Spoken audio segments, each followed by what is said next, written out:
All right, we are back with our newest episode of Falcon and the Winter Soldier review. Um, I mean, I don't know. Do you want to start off with the rundown or your thoughts on the actual show? Well, we can actually start with the rundown. Ooh, all right, okay, all right. So, So, go ahead. yeah, it starts off with Falcon getting smacked in his face with a dose of reality that there is a new Captain America, all Ah, blonde hair, blue eyed, and smiling. But that's not, yes. yeah.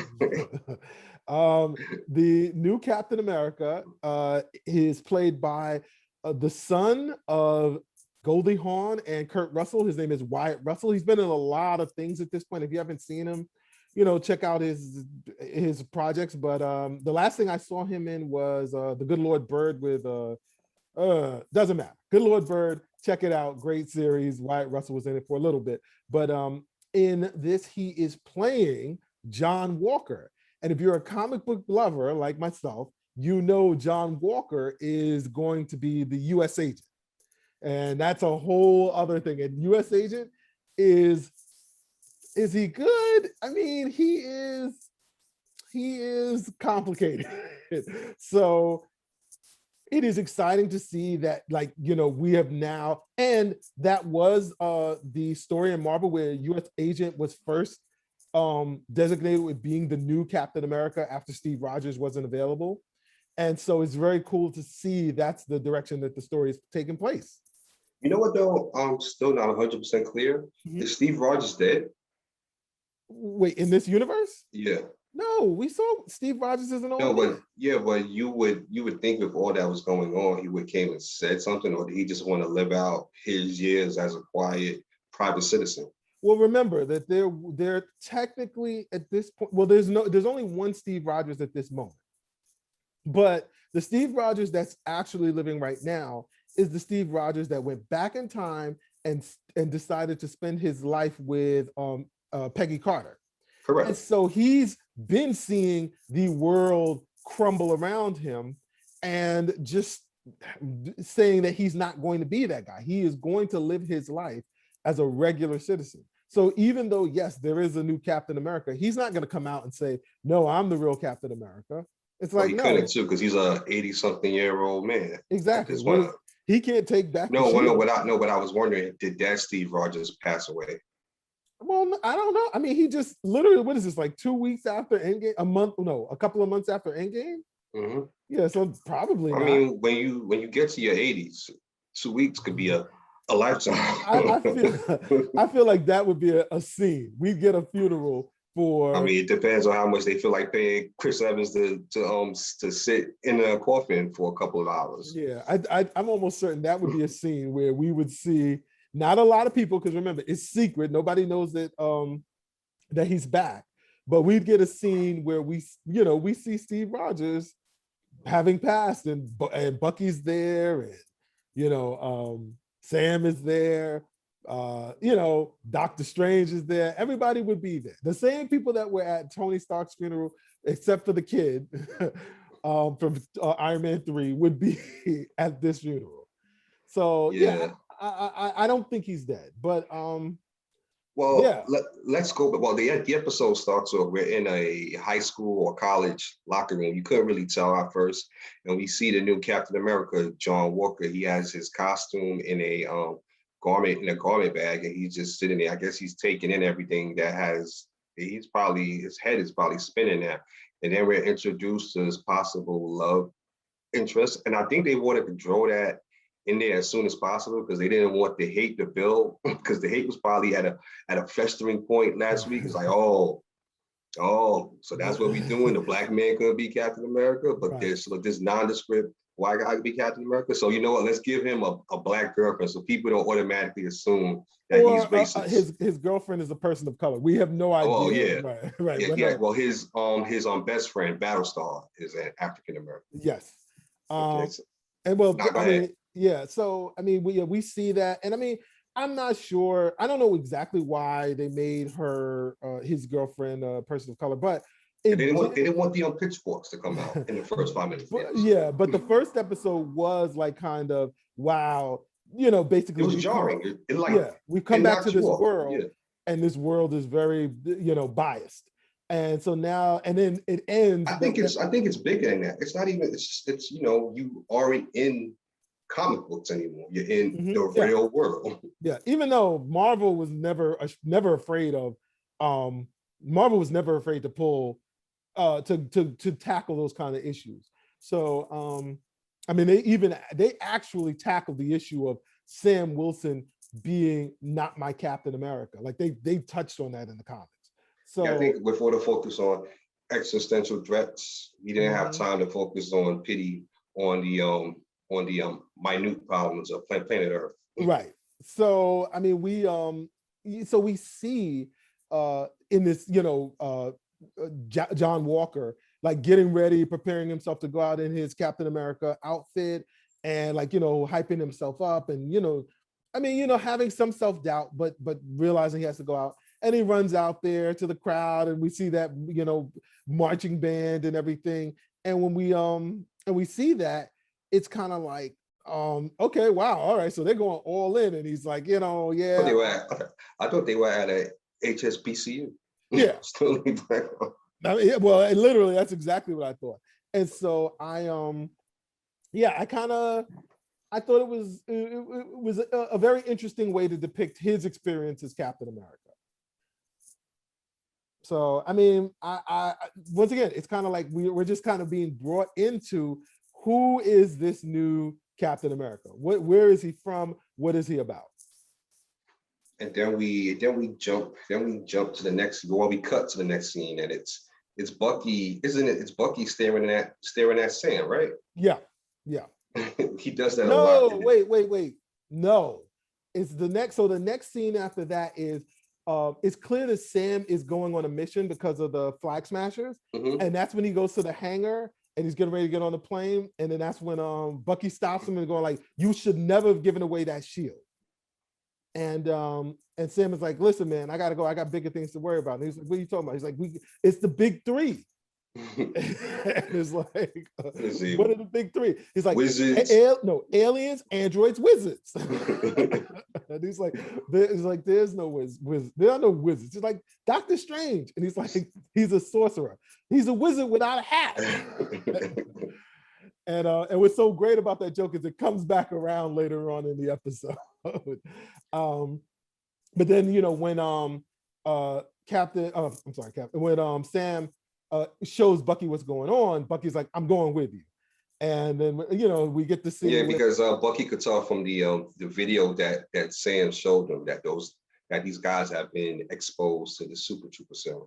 Right, and so then Bucky goes with him, and once again we get the joke of like, "What's your plan?" And we saw a lot of this in the trailer, and it's kind of like, Sam's not saying anything, gets his stuff on, jumps out the plane, and then Bucky's like, and then Bucky just jumped out with no parachute. I mean, he asked for one, but the guys they were too low for a parachute. Yeah, he was like, "It's too low," and he was like, "All right, okay, I can make it anyway." And he jumps and he lands, and then Red Wing finds him, and it's like, I wouldn't say he landed, I'll say he crashed. He crashed. And Red Wing finds him, which, if you don't know who Red Wing is the drone that accompanies Sam. And Sam says, "All right, I'm so many miles north. I recorded that whole thing." And so you already like their dynamic. It's like their bances. Yeah. It's like those buddy cop movies of the 80s and 90s. Right. They didn't ease into it. It was just kind of like picked right back up. I'm like, they clearly had a relationship from everything that they had been through in the previous films. So we're just picking right back up and going into it.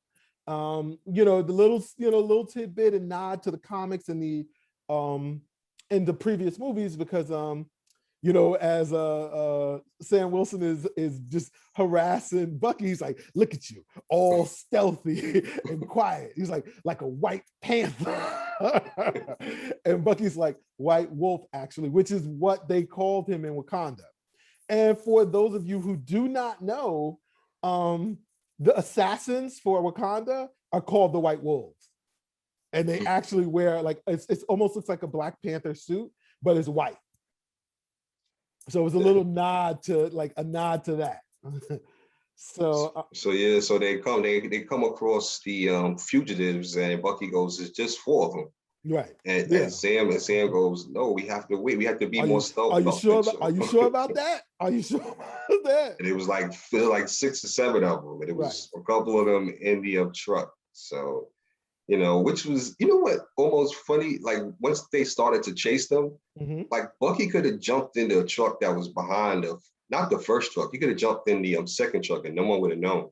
No, but remember now, the reason he went to that truck is because Sam had told him there was a hostage in there. Yeah, but that's still not very stealth. You're going they're going to gather intel. They weren't going on a rescue mission. No, Sam was going for intel. Bucky wanted to just beat people up. And it was very clear because Bucky did not want to wait the whole time. So when it was time to go, Bucky was like, I'm going in, I'm trying to get a hostage. In this scene, we actually meet for the first time Carly Morgenthau, who, once again, if you don't know the comics, Carly Morgenthau is a revisioning of the original character Flag Smasher, who was a guy. It wasn't an organization, he was a guy. And the guy was named Carl Morgenthau. So they changed it up and changed Flag Smasher to an organization. And now she is the leader. Well, I mean, I'm assuming she's the leader. I mean, because she's so young and everyone else is older than her. Mm-hmm. But I'm assuming she is the leader of the Flag Smashers. I'm wondering if she was born with those powers. No, it's clear that they're using the super soldier serum. It's clear that they all No, the fact that she's so young and she's the leader. Yeah. Oh, well, no. Wait, you think no, I don't think she was born with the powers because of the text. You stole what was mine. Yeah, she could steal it she could have stole it to give it to her followers, but she could you just said they give you a reimagined version of Flag character. Smasher. Yes. Yeah. So they could give her a whole new origin story. Yeah, but I'm almost especially with the introduction that comes later on in the episode. Right, but okay. So I am almost certain that this whole thing is about her organization and including her having stolen the super soldier serum. It would be weird that she was born with it and then she went through the research to find it and then give it to the rest of her soldiers, as opposed to they all got it. And now, but it's all speculative. I could be just as wrong. Yeah. I don't think so, but it actually makes more sense with what you just said, with the fact that she's so young and everyone follows her. There has to be more to it. The reason, we're just assuming. I can tell you why. I could easily tell you why. What's the reason? Because her father is probably Carl Morgenthau. Her father was probably the leader of the organization. Or her grandfather could be Isiah Bradley. Her grandfather is not Isiah Bradley. You never know. Right.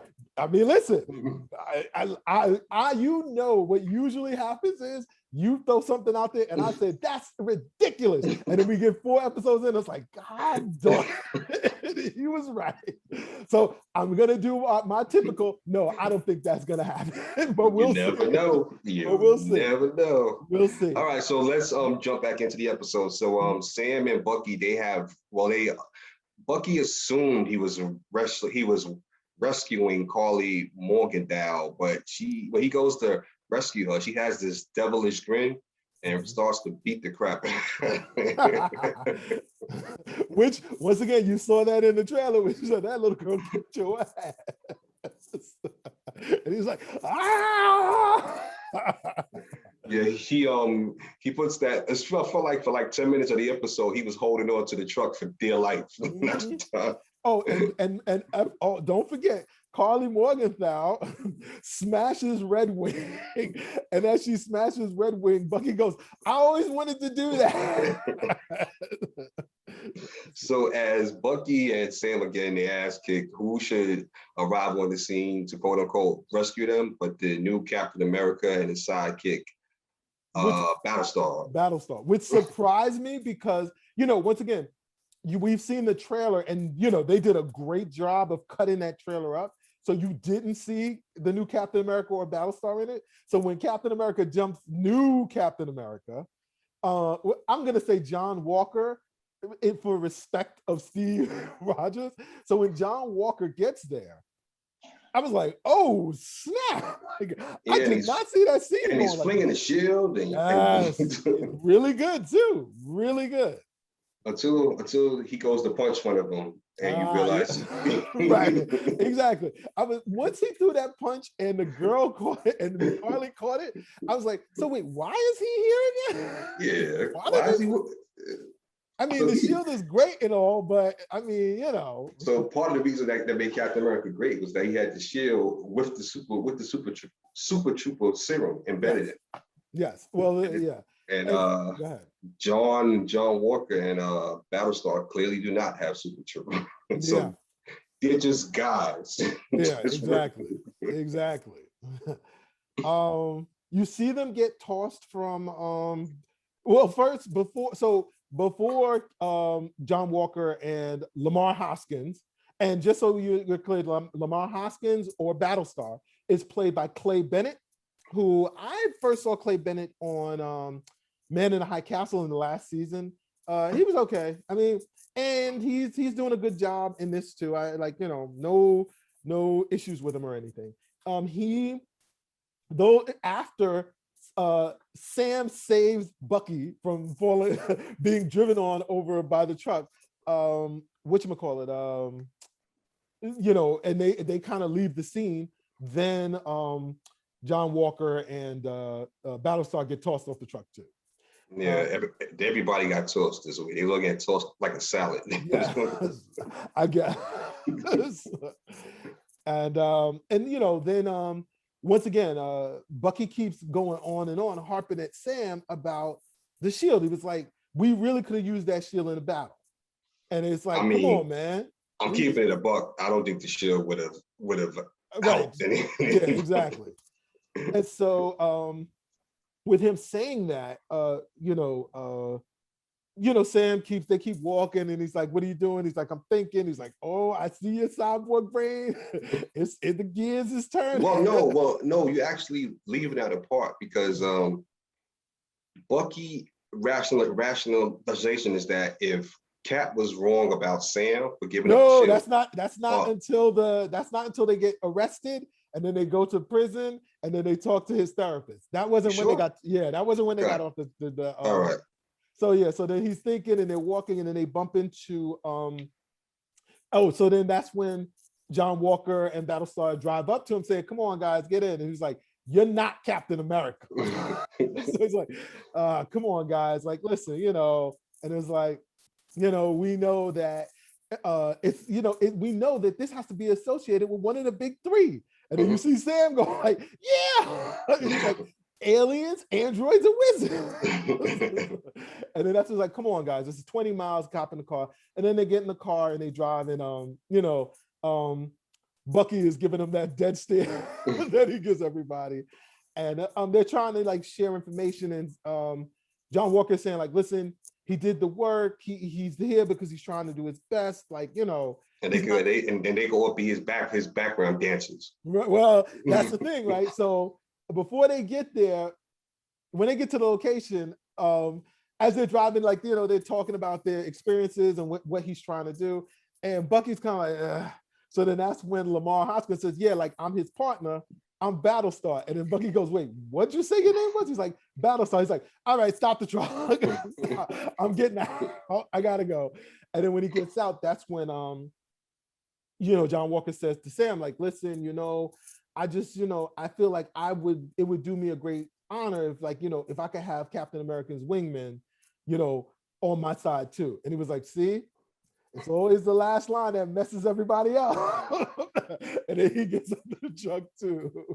And it's like, and I understand, like, it's, it's kind of like you're this new guy coming into the situation. And it's like, it's one thing if like you came on the strength of, I'm trying to be a new hero and I'm going to forge my own way.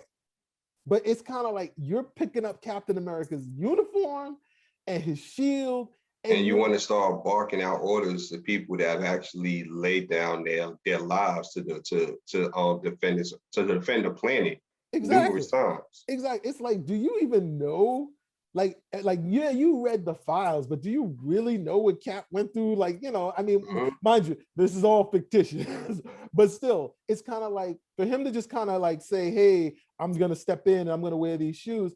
It's insulting to like the people that fought with him, as opposed to him just going, you haven't earned those shoes yet. exactly.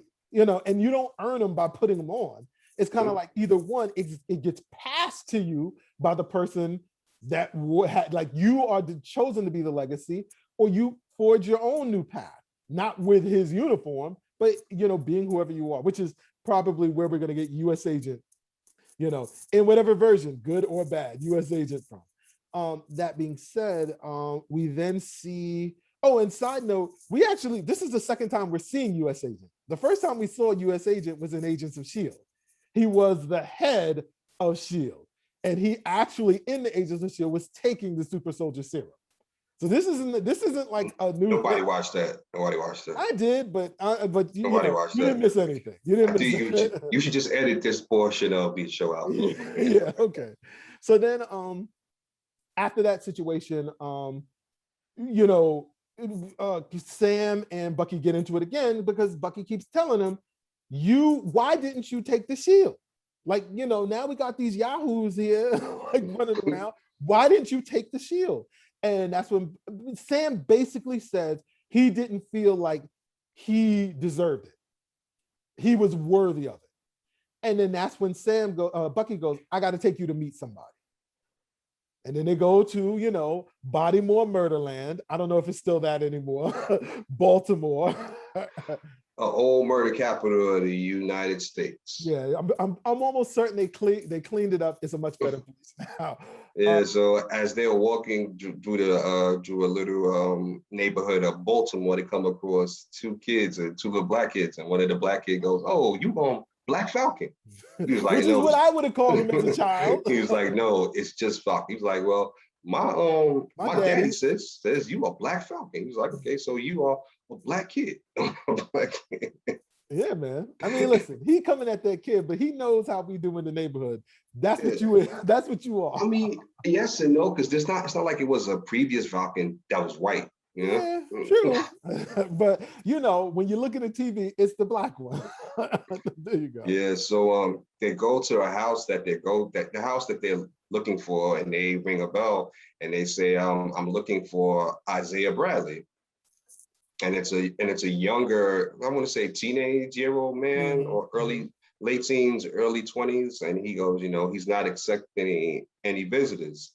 So Bucky goes, tell him blah blah blah. I forgot exactly what he used, but he said, he goes, tell him it's me. Tell him the man that he met in Gowon is here to see him. Got you. Mm-hmm. So he goes back and tells him, and he goes, and Isiah says, okay, let him in. So when they go, you see Isiah sitting in the corner, very stoic looking, very angry. Mm-hmm. And him and Bucky discussed what happened in Korea. Come to find out, Bucky got his ass kicked by him in Korea. He took half of Bucky's arm off. Like, I thought I took half that arm off, but I see you grew it back. Yeah, man. And what does he throw across the room? It's like a tin. Like an old school tin that they have like peppermints and stuff in.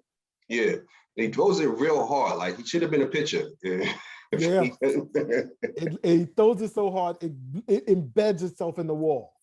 Yeah, so they have a discussion and they're going back to back, and you come to find out that he was also injected with the Super Trooper serum. What you aren't sure of was he, as Tom will tell you in the comic book, he was the first lab rat, for a lack of a better term, before the drug was given to Captain America, or was he given it after Captain America? I don't know exactly what he is in this, like if he's the first, but just to be clear, it was like 6 of them that they tried to experimented on. And so they sent in this team, so what I'm going to talk about really briefly, and I really, really would recommend everyone go out, buy this book, read this book. It's called The Truth, Red, Black, and White. Is it red, black? I think it's Red, Black, and White. The Truth, Red, Black, and Red, White, and Black. Truth, Red, White, and Black. And it's written by Robert Morales, and the artist is Kyle Baker. Really, you need to go check this out. And the premise in that was simply that Captain America was talking about the greatness of America, and somebody said, well, if you really think America is as great as it is, you should really talk about the first Captain America. And Captain America's like, wait, what are you talking about? And as he starts to investigate, he stumbles and he finds an older Black man by the name of Isiah Bradley. Even though when I say older, Isiah Bradley in the comic looked about like maybe late 40s, early 50s, but he wasn't frozen and he was given the super soldier serum before Captain America. And but the story was that the US military experimented on a group of Black soldiers, giving them the super soldier serum, but they hadn't worked out the bugs yet. And so you see this Black team being sent in during, I believe it was World War I. And you see this or I'm not sure if it was World War I or World War II, but you see this Black team being. It would have been in World War II. Okay. And they sent them in. And the thing is, the super soldier serum had devastating effects on all of the Black soldiers. And so the only one who kind of made it out like with his self intact was Isiah Bradley. And Isiah Bradley was actually the first person, American soldier, to wear the Captain America uniform and hold the shield. But the negative side effects of the serum made Isiah Bradley in the comic, his mental capacity diminished. So by the time Captain America met him, he had the mind of a child. But it seems like what they've done in the TV series is different. He doesn't have the mind of a child. He has aged, but we don't know what's going on because he said that the government had imprisoned him for 30 years and was taking his blood, which is where I think the super soldier serum, the new version of it, is coming from. It looked as if they locked him up for war crimes. Possibly, whereas because he alluded to the fact that they gave you a medal or they gave you a pardon. They gave you a pardon for 30 years. And they locked me up for 30 years. So I mean, what I would say about this show up to this point for the first 2 episodes, it's showing you through the eyes of Bucky what life is like outside of the costume. Like even though you take that costume off, you were still Black. Yeah. You can't take that costume off. You have to wear that one from birth to death. Yeah. So after Isiah Bradley gets really worked up, and Sam and Bucky decide to leave. And when they leave, they are, I guess, because they're arguing. When they leave, Bucky goes, why didn't you tell me? Oh, yeah. And he said, because he didn't tell Steve either.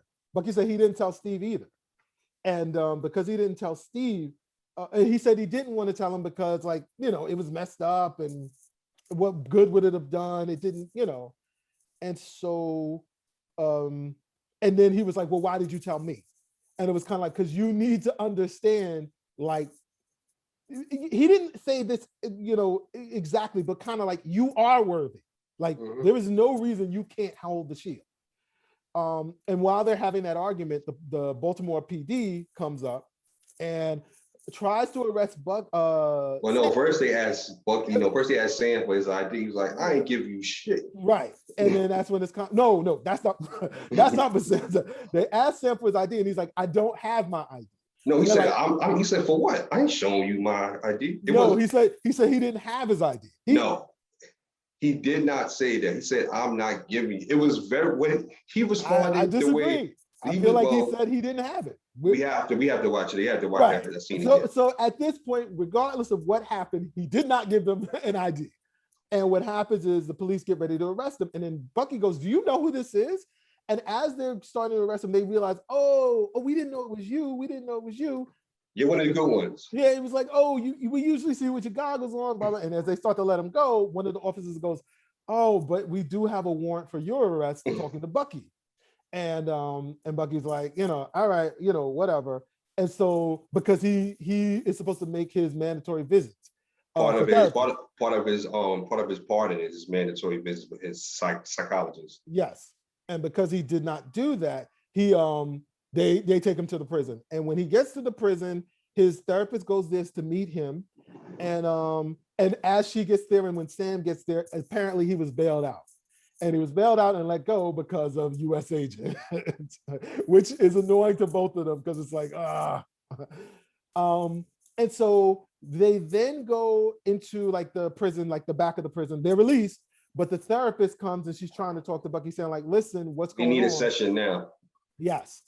And she pulls in Sam. And as they, try to work out their thing. And once again, we saw this in the trailer as well. And what I'm excited about is most of the stuff we saw in the trailers was episode 1 and 2. Yeah. The first two, like everything else you've seen, like have been like seconds, like a split second. So everything from this point on is probably going to be stuff we haven't seen yet.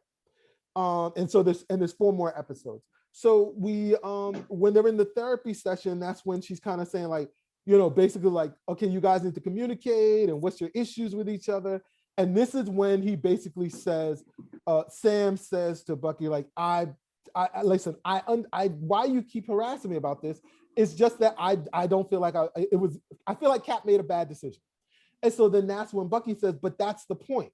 If Cap was wrong about choosing you, then Cap was wrong about believing in me. And so that's what this is about. Cap can't be wrong. Right, exactly. And so that's when it doesn't kind of get rectified, but it's kind of like, all right, well, I'm done with this. They have this weird seating arrangement where they have to sit real. Well, that's real before. Close. That's before they have the the rundown. But once again, you saw that in the trailer where they're doing that weird staring contest. And so was it there? So we go outside and we see John Walker and Battlestar playing with a police siren. Right. Basically. And so then once again, this is the final opportunity. John Walker's like, listen, man, why don't you help us? You guys know what's going on. We could share intelligence. And Sam handles it in a very political way. Sam basically says, listen, you guys are government agents. You said it. You're government officials. And so realistically, we can go places that you can't, and we can do things that you can't. And so that's why. And that seemed like a very fair, reasonable reason why. I was like, oh, okay. But he didn't really take it like that, because as they started walking away, then John Walker goes, well, let me just say this. If you're not going to help me, stay out of my way. And then Bucky gives Sam that look like, see, I told you. We shouldn't have been dealing with them from the jump. And then as they walk away, Sam goes, okay, so we need to figure out, because you heard what Isiah Bradley said, Hydra was messing with it. Isiah Bradley said everybody. He assumes, he said people were, he could have been saying, it could have been government he said, people. You people. Well, yeah, your people. And then Sam was like, listen, nah, that's just how we be talking. That's just how we be talking. So he could have meant white people, he could have meant people from the US government, and he could have meant, Tom is thinking Hydra, I'm gonna go with the US government. No, what happened, I'm not thinking Hydra. I don't know who he meant. But Isiah Bradley said, your people. Bucky said, yeah, when he said my people, and Sam goes, nah, it's okay. It's just, and then Bucky said, no, he meant Hydra. And I know who we can talk to about it that knows everything about Hydra. And so we end the episode with them going, we're going to have to talk to Baron Zemo. And they cut. I don't know who Isiah Bradley was talking about, but Bucky thinks he was talking about Hydra. Well, me personally, because we had the scene at the end where Carly Morgenthau character escapes on the airplane, and they're being shot at by, looks like a U.S. field agent and a special ops team. Mm-hmm. I'm going to say they look American. I could be wrong. Mm-hmm. So the bottom line, the plot is going to tie up together once we found out where the super serum, who was taking his super serum, and who did he give it to. Long story short, America's evil, y'all. If you didn't know. Yeah, read about the Tuskegee experiment. Yeah. So and then basically it ends with the Flag Smashers escaping, one sacrificing himself for them to get away. And we end with a shot with actor Daniel Bruhl, and who played Baron Zemo in Civil War. And so, like, I mean, I'm loving this. We're getting all of the quality of the movies in terms of action. We're getting the same actors. We're pulling in people from the films. I mean, I feel like next we are getting a anti-WandaVision. Well, I didn't hate WandaVision, but yes, it is not like WandaVision. If you do not come in with WandaVision expectations. Yes, it is not a game show masquerading as a superhero TV series. What's her name? She was in Civil War. She was Peggy Carter's niece. I think she was Agent something. Agent Carter. No, Peggy was Agent Carter. But what was her niece? Because I think she was dating Steve for a second, which was kind of creepy. Steve is a nasty dude, man. Well, listen, Agent Carter's niece, I mean, she was a kid. Wait, what was her name? Emily Van Camp. Emily Irene Van Camp. Yes, she is Peggy Carter's niece, but she's called something. Agent, I think it was Sharon Carter. Oh, Sharon Carter. Wait, Camp Sharon Carter. Agent 13. Agent 13. Yes, there you go. So we're going to probably see Agent 13, I'm hoping, in the next episode. Because we don't have a lot of episodes of this. We got 4 more to go. Unlike 9 of WandaVision in the 30 minutes, we get like 4. We get every episode is like 45 minutes minimum. Yeah, so it's like you think of it as an hour TV show, missing the commercials because it's on a streaming platform. I'll say this. So this episode, because now I'm judging episodes independently. Last week's episode, 4 water coolers. This episode, 5 water coolers for me. It was the revelation at the end. Yeah. I'm enjoying the story that that Malcolm Spellman is telling us. Yeah. I'm enjoying it from the aspect, after Sam puts down his costume, at the end of the day, he's, in the eyes of many in America, he's still just a black man. There you go. Welcome to our world, people. For all the non-minority people. I guess we couldn't. I guess when Iron Man was doing the snap, he couldn't snap away racism. Well, you can only do so much, But this has been episode 2 of Falcon and the Winter Soldier. We will be back next Friday with episode 3. Thank you. Peace. You've been listening to Two Brothers at a Water Cooler with Mike and Tom, produced by Jamie Fernandez and Peter Bune. Rate and review this show on Apple Podcasts, and you might find your review in a future episode.